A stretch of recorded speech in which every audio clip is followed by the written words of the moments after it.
안녕하세요. 저는 50대 중반을 바라보는 여성입니다. 지금은 혼자 살고 있고요. 현재는 거동이 불편하신 어르신들을 살펴드리는 작은 요양원을 운영하고 있습니다. 어르신들을 뵐 때마다 저도 참 저분처럼 늙어가면 좋겠다. 이런 생각을 참 많이 하게 됩니다.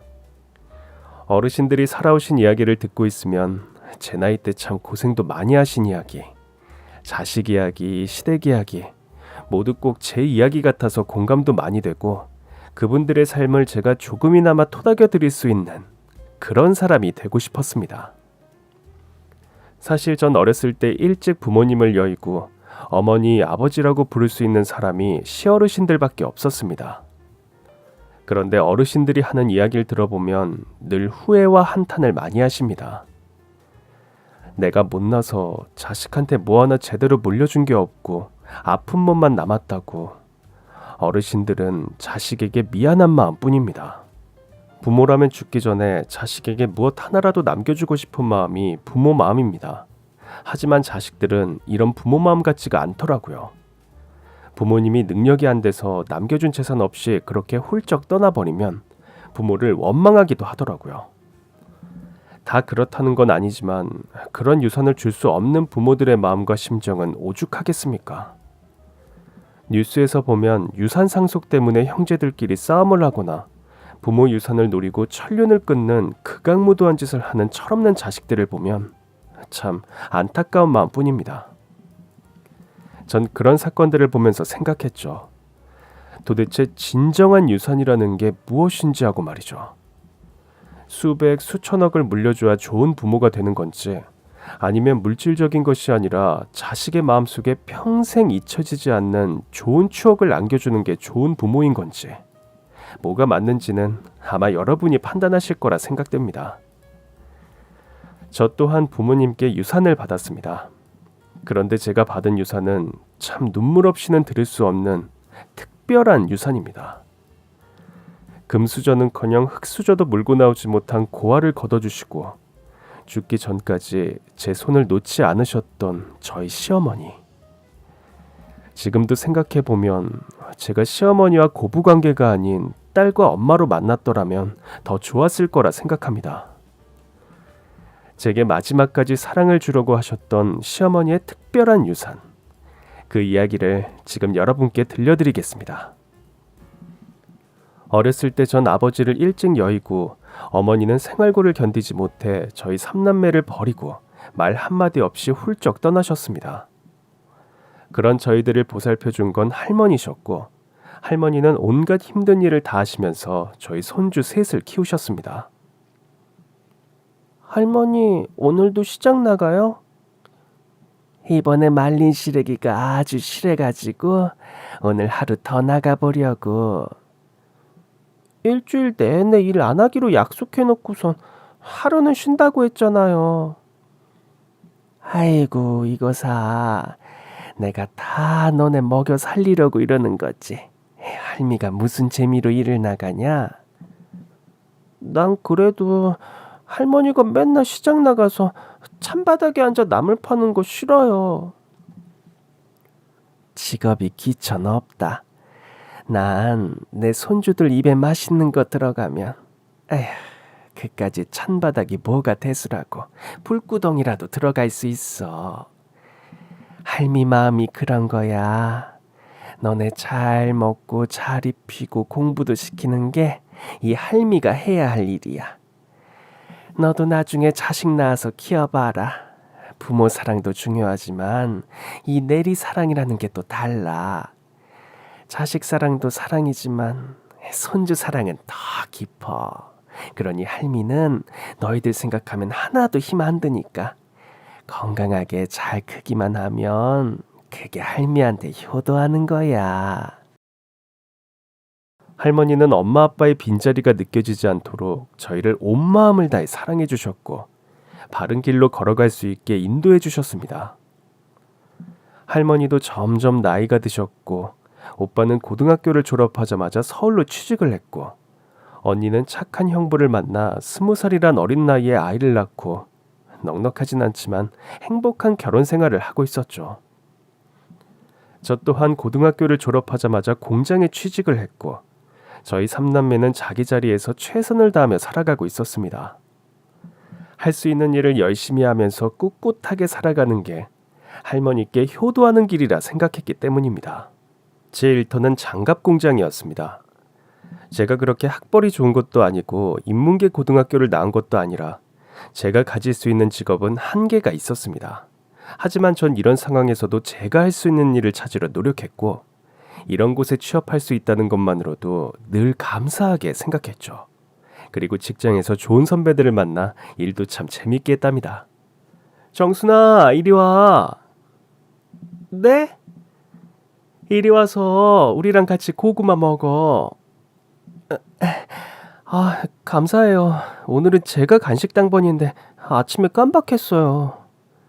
당번 그런 게 어딨어. 그냥 맛있는 거 있으면 나눠 먹는 거지. 감사합니다. 잘 먹을게요. 참, 그 소식 들었어?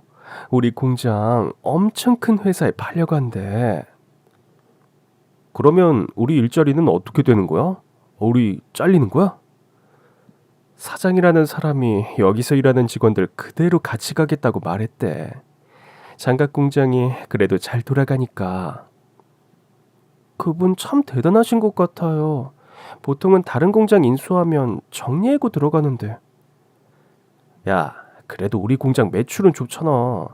그 사람이 하는 사업에 비하면 세 발에 피겠지만. 그래도 참 좋으신 분 같아요. 그래, 우리 밥줄 안 끊어진 게 어디야. 안 쫓아보낸 것만 해도 감사하게 생각해야지. 우리가 그 사람 볼 일은 없겠지만. 전 저희 공장이 큰 회사가 인수했다는 소식을 들었고 어디에 인수되던 간에 전 제 직장을 잃지 않고 다닐 수 있다는 것에 아주 감사했습니다. 그러던 어느 날 공장이 큰 회사로 인수되고 새 공장장님이 새로 오시게 됐습니다. 자, 주목. 오늘 공장장님 새로 부임하셨습니다. 다들 인사하시고 환영의 박수 한번 칩시다. 어서오세요. 반갑습니다. 안녕하세요. 저는 이번에 새로 부임한 공장장입니다. 잘 부탁드리고 상하 구분 없이 그냥 같은 동료라 생각하시고 많이 가르쳐 주십시오. 감사합니다. 새로운 공장장은 외모도 굉장히 훤칠했고 말하는 것도 자신감 넘쳐 보이는 사람 같았습니다. 전 그 사람을 보면서 생각했죠. 저 사람의 아내 되는 사람은 참 행복하겠다. 이런 생각이 문득 들었습니다. 큰 회사가 저희 회사를 인수하고 나서 직원들의 작업량은 더 많이 늘어났습니다. 소위 말해 더 바빠졌다는 얘기죠. 그래서 전에 없던 야근도 많이 했고 야근을 하면 야근 수당이 나오니까 전 오히려 좋다는 생각을 했습니다. 할머니도 많이 연세가 드셨고 그리고 여기저기 아프시기도 하셔서 병원 치료라도 제대로 받기 위해선 제가 더 열심히 돈을 벌어야겠다고 생각했습니다. 더 많은 돈을 벌기 위해 자진해서 야근을 하기도 했죠. 하루는 야근을 하고 있는데 그날따라 야근하는 사람도 없었고 그 넓은 공장에 저 혼자 있게 됐습니다. 제 일은 다 했지만 박스 포장을 다 해놓고 가면 아무래도 다음날 일하시는 분들이 더 편하실 것 같아서 이왕 남아서 일하는 거 박스 포장도 마무리 해놓고 가야겠다는 생각이 들었었죠. 그렇게 한참을 박스 포장을 하고 있는데 누군가 달달한 커피 냄새를 풍기며 제게 다가왔습니다. 뭐 하고 있어요? 공장장님, 아직 퇴근 안 하셨어요? 나도 아직 좀 볼 게 있어서요. 근데 멀리서 정순 씨가 보이더라고요. 혼자 커피 마실까 하다가 같이 마시면 좋겠다 싶어서. 고맙습니다. 정순 씨 혹시 밥 먹었어요? 저요? 저 집에 가서 할머니랑 먹으려고요. 지금 배고플 시간인데. 괜찮아요. 저기 내가 빵이랑 몇 가지 좀 가져왔는데 그거라도 잠깐 같이 먹을래요? 정말 괜찮은데. 말은 괜찮다고 했지만 빵이란 말에 갑자기 배에서 꼬르륵 소리가 났고 전 못 이기는 척 공장장님을 따라갔습니다. 그렇게 공장장님 사무실에 들어가게 됐고 종이봉투에 든 빵과 간식들을 나눠 먹게 됐죠. 내가 번거로운 걸 싫어해서 그냥 저녁은 이렇게 때워요. 그냥 출출한 것만 좀 없으면 되는 거니까 부담 갖지 말고 먹어요. 네, 감사합니다. 전 그 빵을 아주 맛있게 먹었고 공장장님과 빵을 먹으면서 자연스럽게 대화도 이어졌습니다. 참 좋으신 분 같아요. 공장장님 와이프 아내분. 이렇게 일하신다고 정성스럽게 간식도 싸주시고 말이죠. 아내요? 나 아직 총각인데. 네? 내가 그렇게 나이 들어 보여요? 아니 그게 아니라 저 당연히 결혼하신 줄. 죄송해요.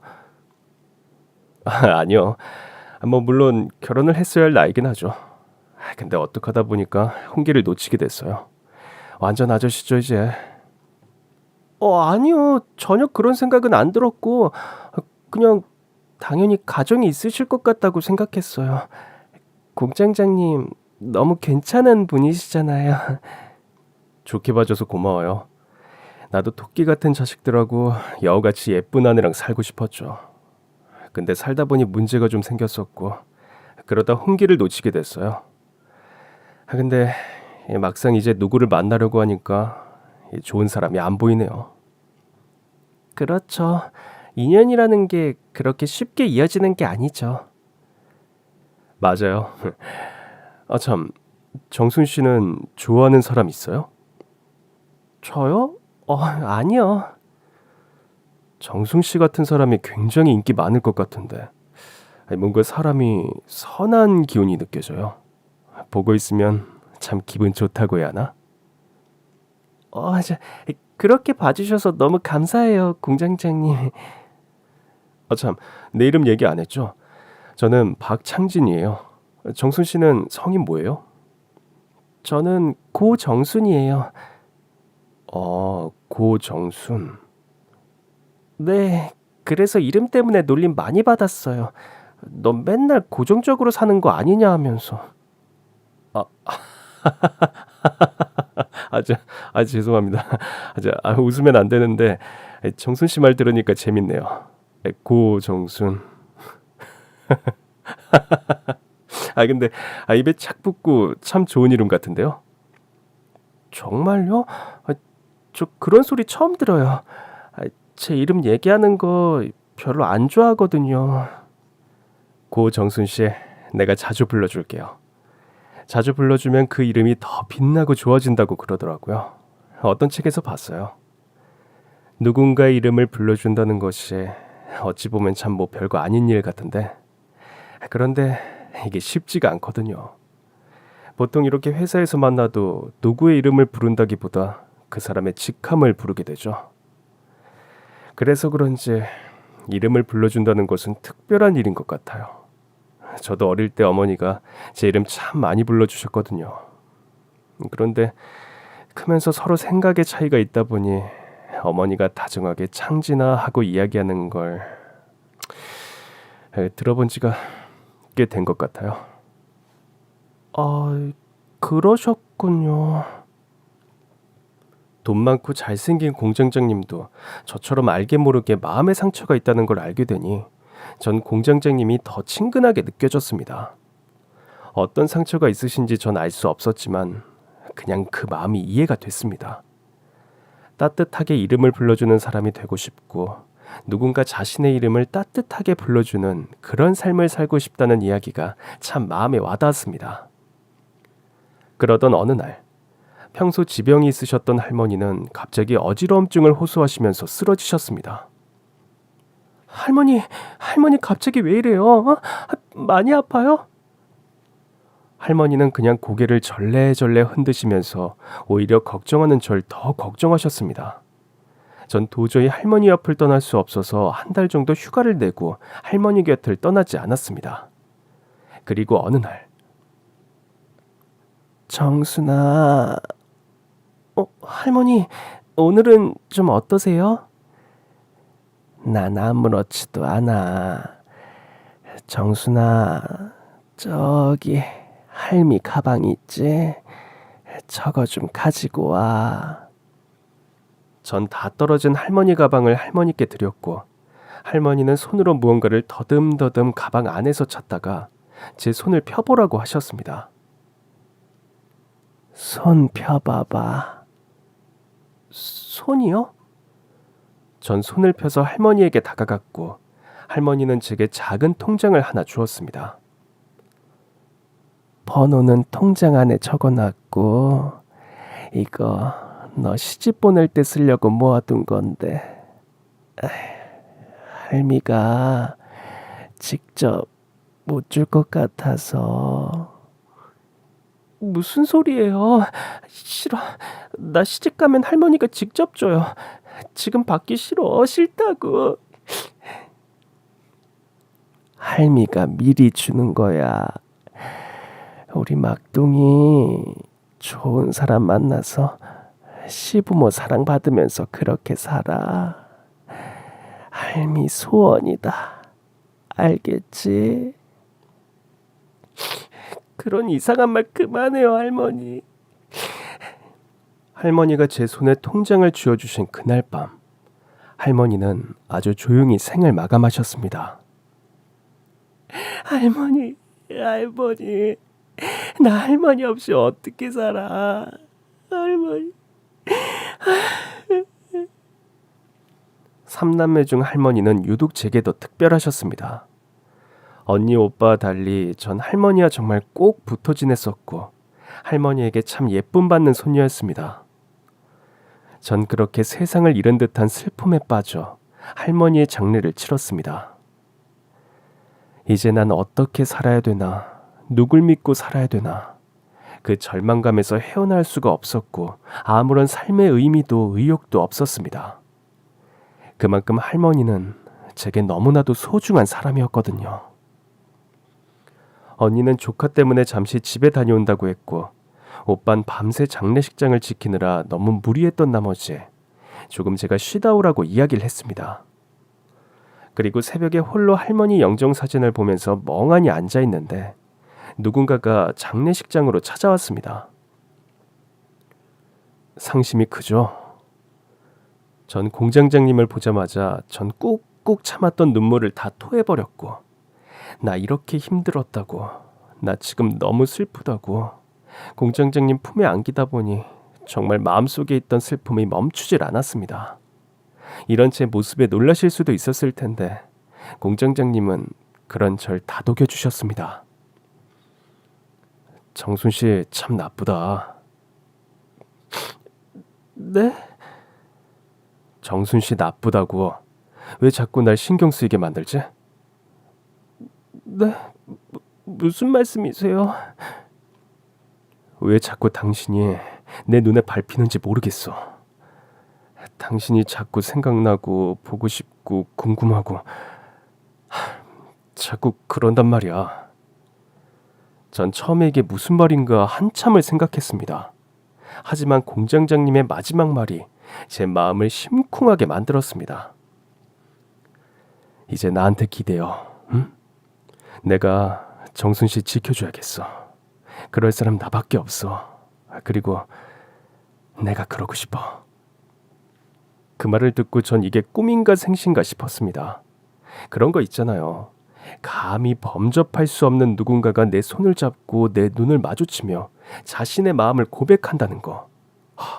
이건 정말 기적 아닌가요?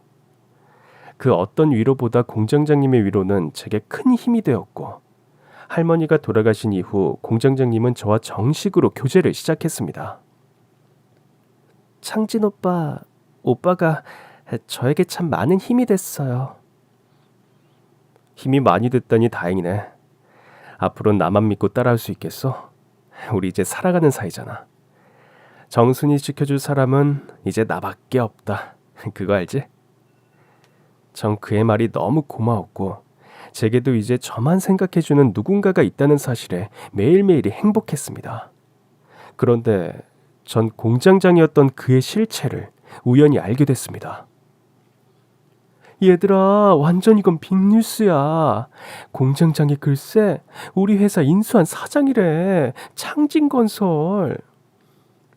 창진건설? 진짜 창진건설 사장이라고? 말도 안 돼. 창진건설이 유건그룹 회장 거잖아. 유건그룹 회장이 자기 아들한테 창진건설을 줬고, 그럼 공장장이 유건그룹 회장 아들이라고? 근데 왜 이런 장갑 공장에 공장장으로 온 거야? 일 배우려고 왔대. 사람 마인드가 참 괜찮지 않니? 그 사람 아직 청각이라던데? 와, 그런데 그렇게 잘난 사람이 왜 아직 결혼을 안 했대? 모르지 뭐. 눈이 하늘 끝까지 다 있겠지. 전 점심을 먹다 갑자기 체하는 줄 알았습니다. 공장장님이 우리 회사를 인수한 건설회사 사장이라니. 전 정말 믿을 수가 없었고 이걸 어떻게 확인해야 될지 정말 막막했습니다. 하지만 확인해야 할 건 확인하고 해야 할 것 같아서 공장장님을 만났습니다. 전 그냥 오르지도 못할 나무 쳐다보지도 말자는 심정으로 공장장님께 이 사실을 다 알게 됐다는 걸 말하고 이별을 고하려고 했습니다. 오빠, 아니, 공장장님, 왜 저한테 숨기셨어요? 미리 말 못해서 미안한데 그게 뭐가 중요해? 공장장님, 전 공장장님이 공장장님인 것만으로도 저한테 굉장히 과분한 분이라고 생각했어요. 그런데 저희 회사를 인수하신 사장님이란 사실을 알고 좀 많이 부담스러웠어요. 건설회사 사장님이랑 장갑공장 공순이가 어울리는 게 말이 돼요? 왜 그렇게 생각하는 거야? 저하고 공장장님은 사는 환경도 수준도 다르고요. 저 언니 오빠 전부 대학 문턱도 못 가보고 고등학교도 겨우 졸업했어요. 그런데 공장장님은 아니시잖아요. 그런 어려움 겪어보시지 않았잖아요. 물론 경제적인 어려움은 솔직히 한 번도 겪어본 적 없어. 하지만 다른 이유로 나도 힘든 시간을 보냈었어. 그래서 정순이 너한테 더 마음이 갔었던 거고. 내 이 힘듦을 너랑 같이 하면 너의 힘듦도 나의 힘듦도 같이 이겨낼 수 있을 거라 생각했어. 나 너 정말 좋아해. 아니, 진심으로 사랑해. 그리고 나 너랑 결혼하고 싶어. 솔직히 너같이 이렇게 예쁘고 젊은 아가씨한테 고백한다는 거 쉬운 일은 아니야. 내 입장에서도 넌 내게 충분히 과분한 사람이야. 그러니까 정순아, 내 진심을 좀 알아줬으면 좋겠어. 처음엔 이건 말도 안 되는 사이라고 생각했습니다. 하지만 그를 보면 볼수록 전 더 그에게 빠져버렸고 공장장님이든 사장이든 아니든 그냥 그날은 박창진, 내 마음을 알아주는 한 남자로 보였습니다. 우리는 그렇게 결혼을 약속했고 시부모님께 허락을 받기 위해 시댁을 찾아갔습니다. 저 너무 떨려요. 아유, 안 잡아먹어. 그냥 내 뒤에 서 있기만 해. 내가 다 이야기할게. 전 정말 그의 말만 믿고 시댁으로 들어갔습니다. 그런데 집부터 저를 압도하기 시작했습니다. 화려한 샹들리에에 앉아있기도 아까울 소파와 화려한 인테리어. 이런 집은 잡지에서나 봤지 실제로 본 건 처음이었습니다. 결국 데리고 왔구나. 엄마, 저 이 사람 아니면 안 돼요. 저 물건, 저건 내 눈앞에서 당장 치워.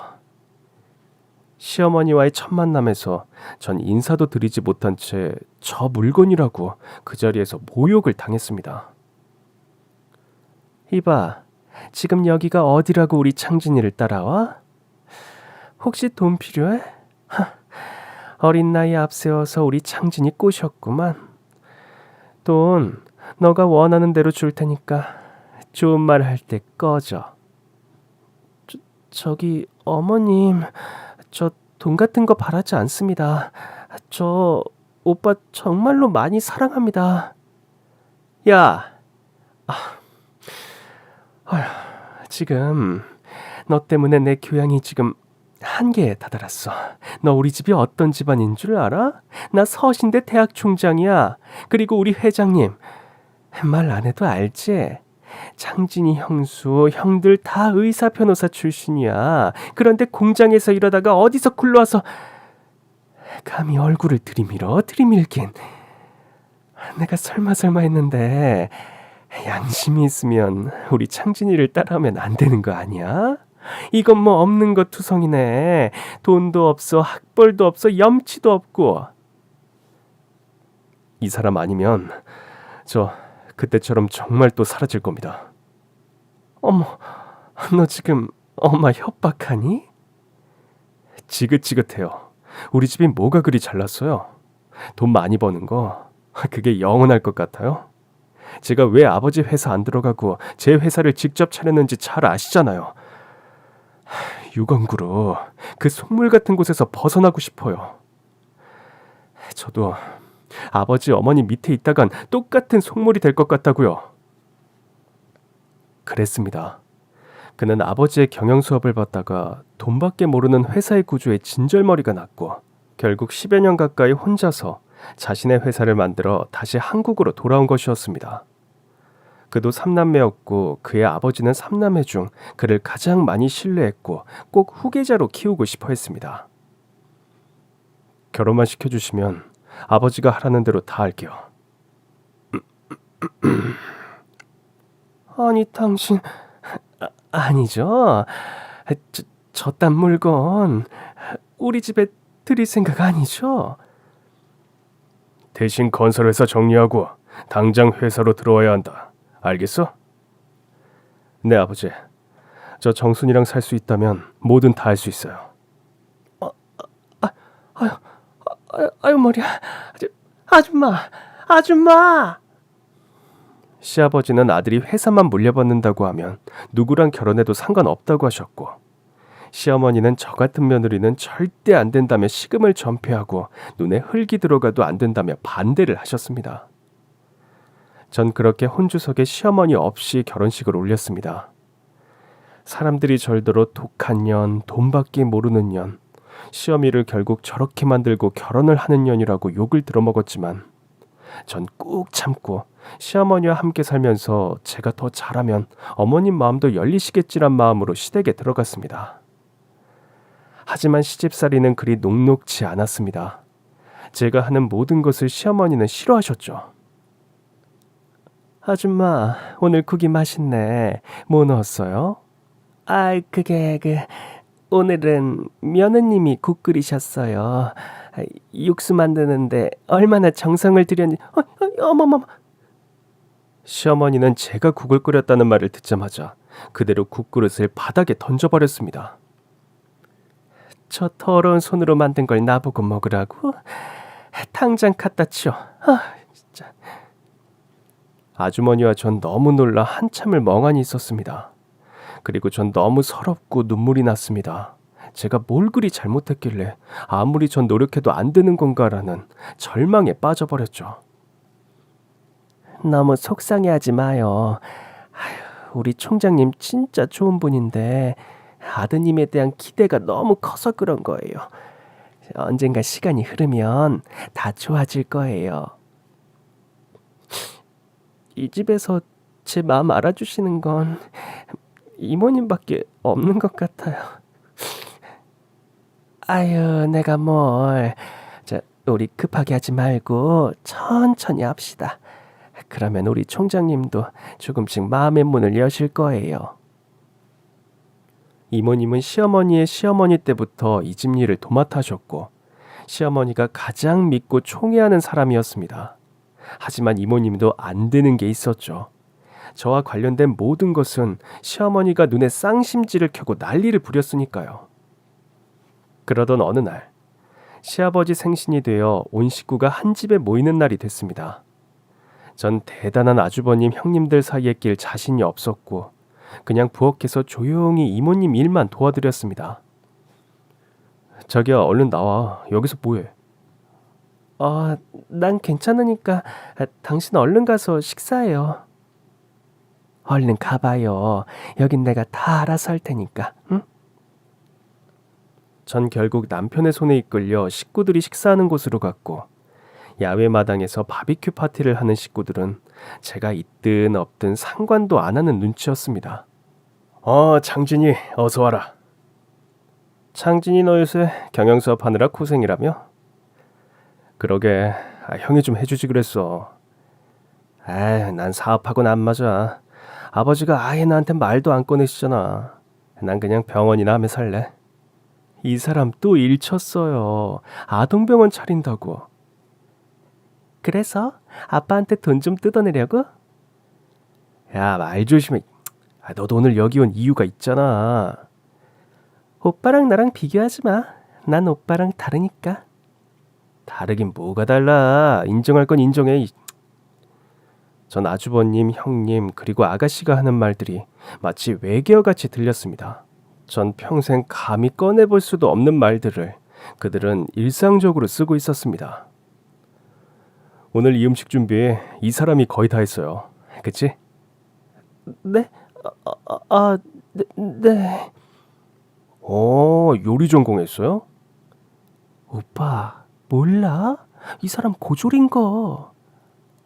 I'm sorry. I 깜빡했네. 낄 때 안 낄 때 구분 못하고 끼는구나 너. 엄마, 오늘 아버지 생신이잖아요. 당연히 며느리니까 함께 있어야죠.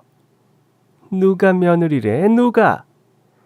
아휴, 제발 오늘만큼은 조용히들 하자. 어? 자, 다들 건강하고 하는 일 열심히 하고 오늘 이렇게 다들 모여줘서 고맙다. 아빠 생신 축하해요. 아버지 만수무강하옵소서. 아버님 오래오래 건강하게 사세요. 전 잘 몰랐지만 다들 진심이 아닌 말들을 쏟아내는 것 같았습니다. 그리고 그 자리에 모인 모두가 그걸 서로 너무나 잘 알고 있었고요.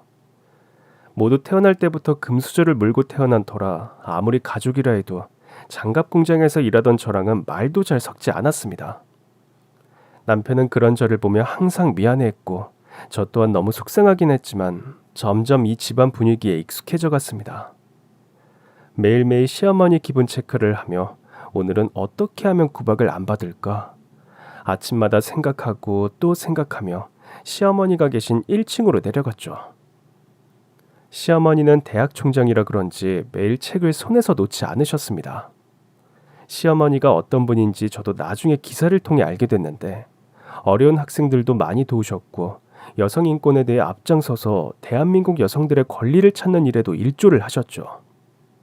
그런데 며느리한테는 그 어떤 동정도 권리도 찾아주질 않으셨습니다.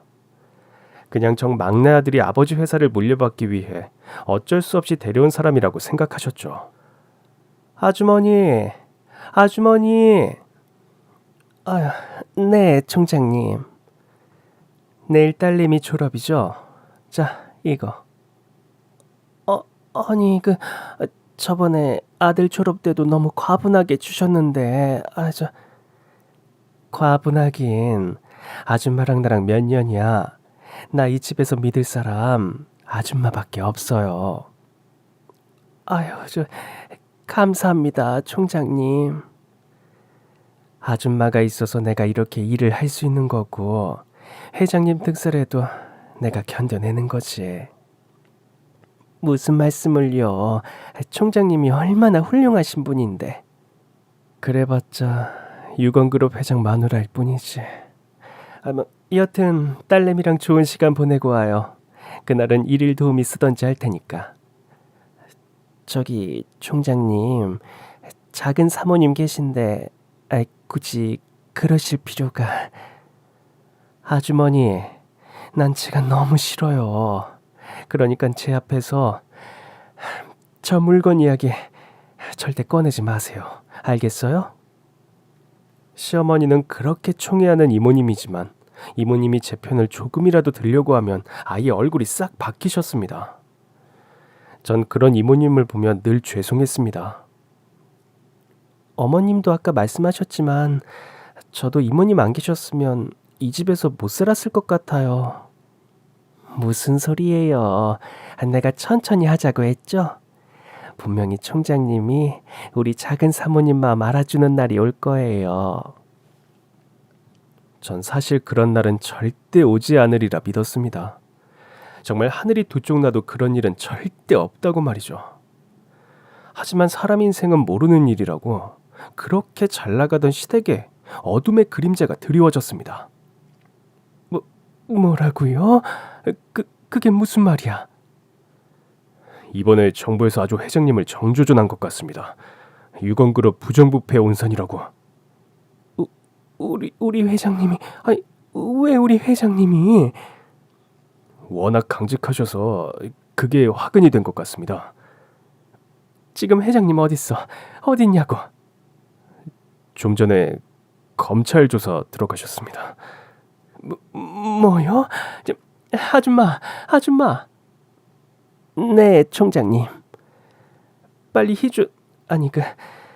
박변한테 전화해. 빨리요.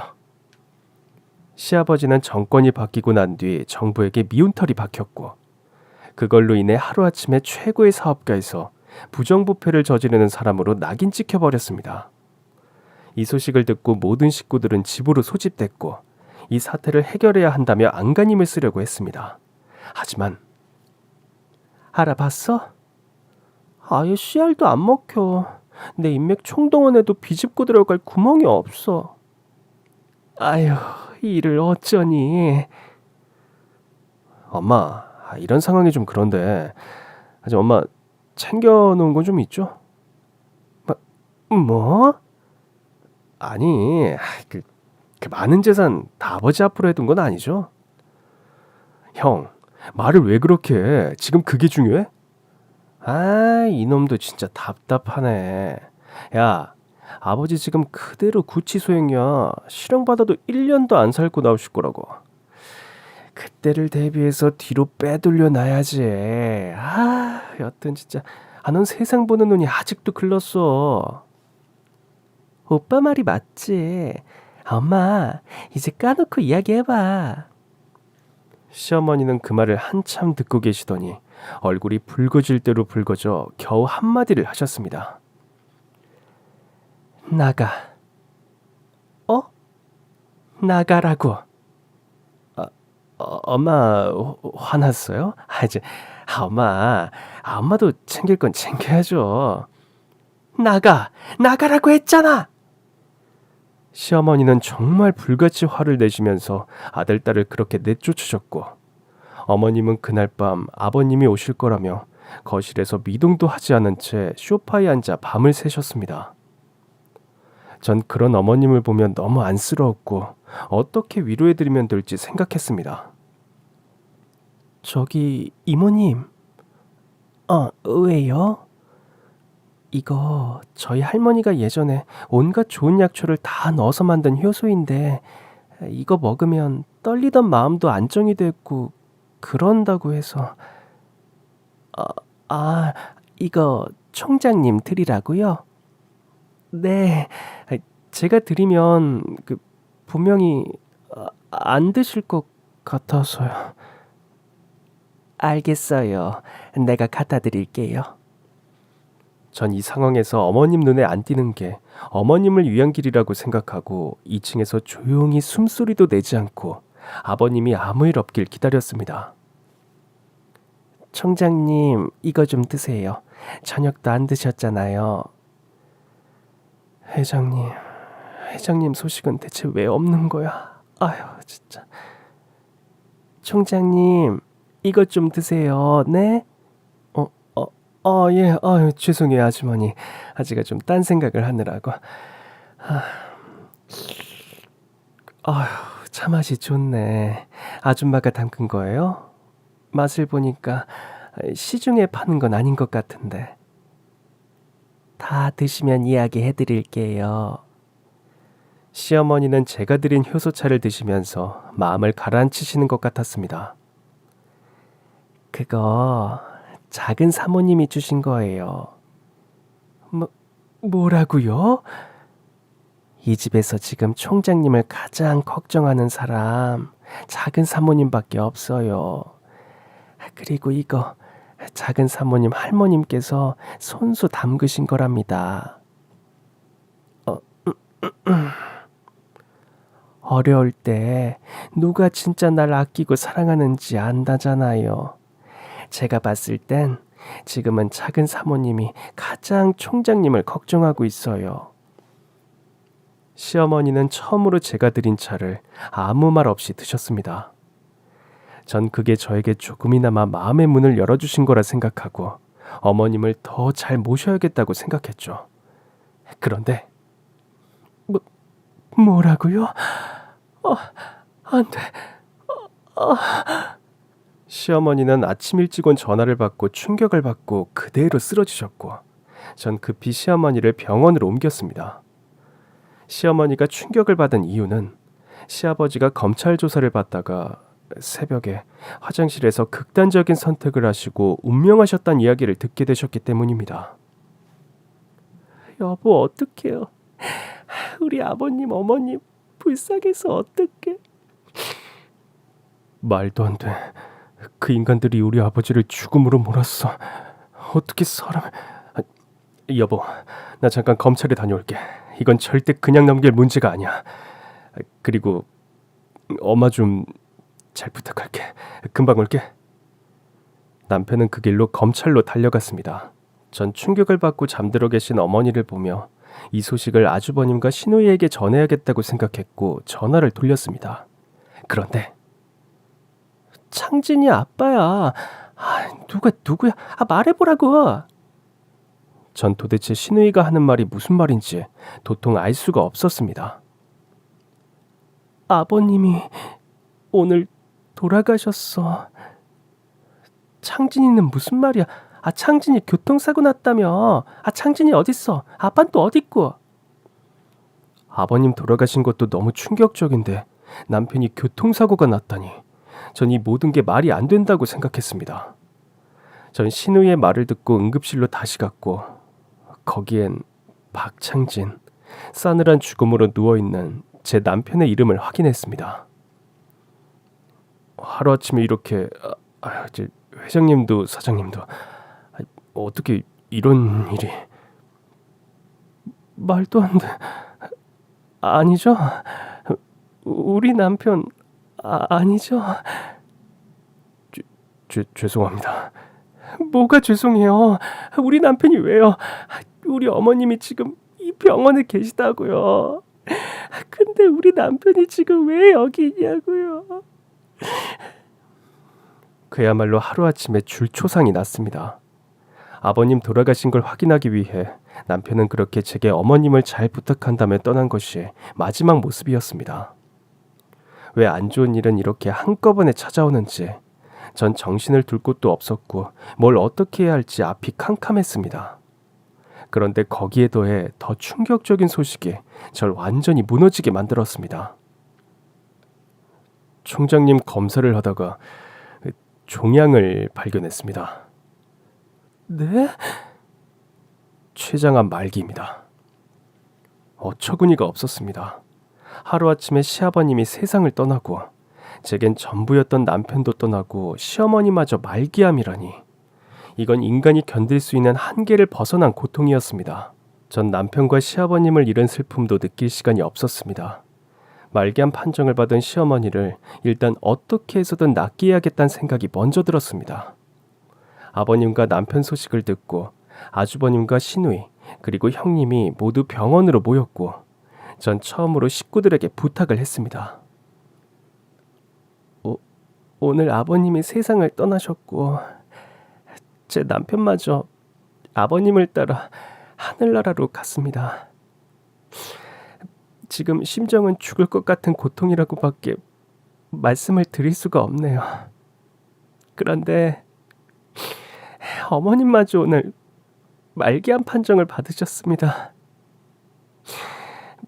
췌장암이신데 치료를 잘 받으시면 1년 정도 사실 수 있다고 합니다. 저 지금 너무 무섭고 두렵습니다. 제 남편을 잃을 슬픔을 느낄 시간조차 없게 됐습니다. 그러니까 아주버님, 형님, 그리고 아가씨가 어머님을 지켜주세요. 제가 남편의 장례를 잘 치를 수 있게 제발 조금만 시간을 주세요. 식구들은 이런 제 모습을 보며 한숨만 푹푹 쉬었고 결국 아주버님이 말을 꺼냈습니다. 솔직히 부모고 형제고 하늘 가면 무슨 소용입니까? 사실 다 각자의 인생이 있는 거잖아요. 아버지 그렇게 되신 거 진짜 나도 분통이 터지지만 지금 어쩔 수가 없고 엎질러진 물이에요. 그리고 창진이도 너무 불쌍하지만 아니 우리가 할 수 있는 게 없잖아요. 장례 잘 치르고 엄만 뭐 일단 생각을 좀 해봐야 할 것 같아요. 간병인도 있고 하니까 어머님 병원에 그냥 모셔놓으면 될 것 같은데. 저 얼마 못 사실 거라고 하시던데. 뭐 우리가 옆에 있어도 소용없는 거잖아. 그렇긴 하지. 그리고 그쪽도 우리 집 일 신경 그만 쓰고 살 길 찾아가세요. 솔직히 우리도 부담스러워. 전 이 인간들이 제정신인가 싶었습니다. 아버지와 자기 형제가 하루아침에 세상을 떠나고 어머니마저 말기암 판정을 받고 누워 계신데 각자 인생이니 살 길 찾아가자는 말이 미치지 않고서 할 수 있는 말이 아니라고 생각했습니다. 저기요, 오늘 두 분 아버님과 동생이 하늘나라로 갔어요. 그거 몰라요? 그런데 어떻게 그런 막말...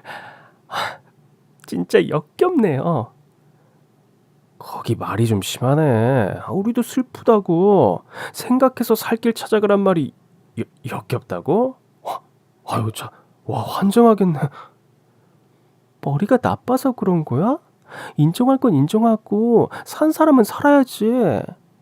그리고 우리 엄마는 지금 희망이 없잖아. 희망이. 그런 엄마를 붙들고 우리가 뭘 하겠냐고.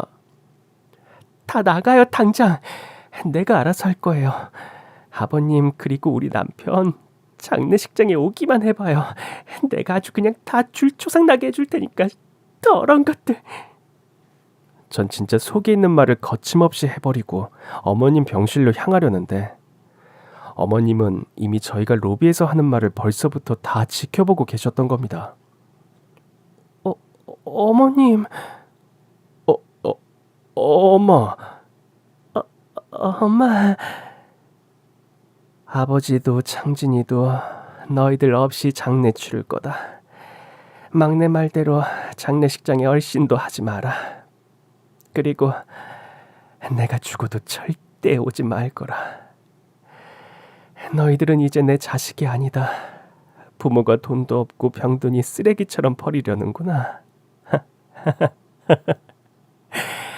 내가 어쩌다가 너희 같은 괴물을 키웠는지 모르겠다. 그냥 다 내 죄다. 아버지가 돌아가신 것도 창진이가 떠난 것도 다 내 죄다. 너희 같은 것들을 형제라고 자식이라고 생각한 게 진짜 내 모든 것을 바쳐서라도 너희들은 내 새끼 아니라고 돌려놓고 싶다. 가거라. 니들 인생 니들 말대로 니들이 알아서 살아. 난 이제 너희 부모 노릇하는 거 이 시간 이후로 끝이다. 이 호로 자식 같은 것들아. 어머님은 엄청 단호하고 강건한 어조로 말씀하셨고 어머님의 카리스마에 아주버님과 시누이는 아무 말도 못하고 병원을 나가버렸습니다. 그리고 어머님은 제게 말씀하셨습니다. 나 집에서 지낼 거다. 죽는 날까지 병원에 있는 건 죽기보다 싫다. 가서 내 짐 좀 당장 싸거라. 아가야. 전 제 귀를 의심했습니다. 아가야라고 어머님이 분명히 절 아가라고 불러주셨습니다. 전 순간 모든 슬픔과 서름 그리고 이제 어머님에게 한 발자국 더 다가갔던 감격스러움에 만감이 교차했습니다. 장례식은 어머님과 저 이렇게 둘이서 조용히 치렀고 어머님은 모든 재산을 처분하고 시골의 작은 주택을 얻어 거기서 요양을 하셨습니다. 전 어머님 옆에서 그저 조용히 병간호를 하며 하루하루를 보냈습니다. 어머님은 제게 화도 안 내셨고 그렇다고 절 살갑게 대해주시지도 않으셨습니다. 그냥 절 아가라고만 불러주실 뿐이었죠. 말기암인지라 하루하루 어머님의 병세는 악화됐고 전 그래도 식구들이 어머님이 돌아가시기 전에 한 번은 봐야 한다고 생각했습니다. 그래서 전 식구들에게 소식을 전했고 모두 어머님을 찾아뵈러 온다고 이야기를 했습니다. 그리고 그날 밤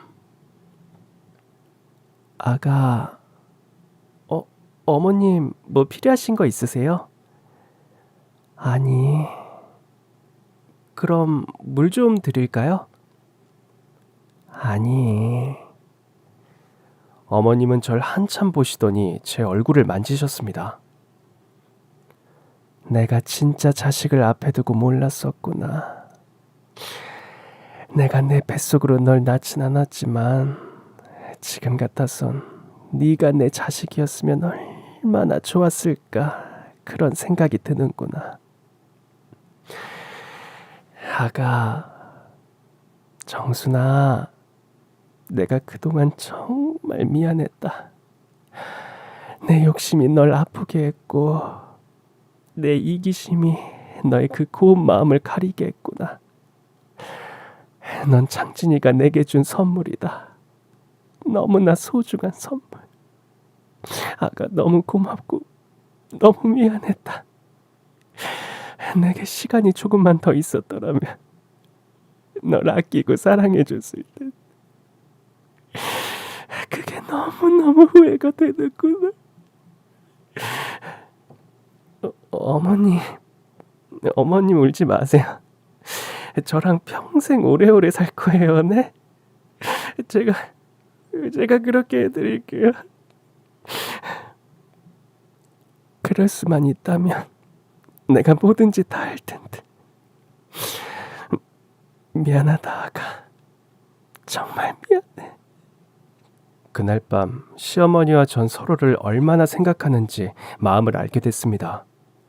그리고 전 어머님의 진심을 듣고선 어머님을 떠나보낼 수 없다고 하늘에 간절하게 기도했습니다. 제발 1년만 더, 제발 한 달만 더 어머님과 함께 있게 해달라고 말이죠. 그리고 다음날 어머님은 인공호흡기에 의존을 하실 정도로 병세가 악화됐고 아주버님과 시누이는 어머님의 인종을 보기 위해 1년 만에 어머님을 찾아왔습니다. 우리 엄마 어떻게 된 거야? 엄마. 자식이 의사면 뭐해. 내 부모도 못 지키는. 엄마, 우리한테 마지막으로 하실 말씀 없어요? 그래, 엄마.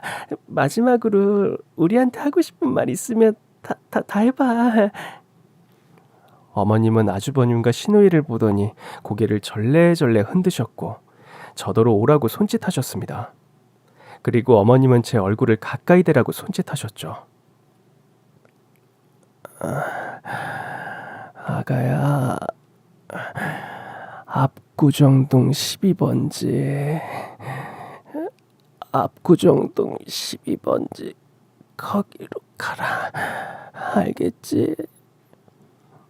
엄마, 뭐라는 거야? 어딜 가라는 거야? 아가, 꼭 절대 너만 가야 돼. 너만.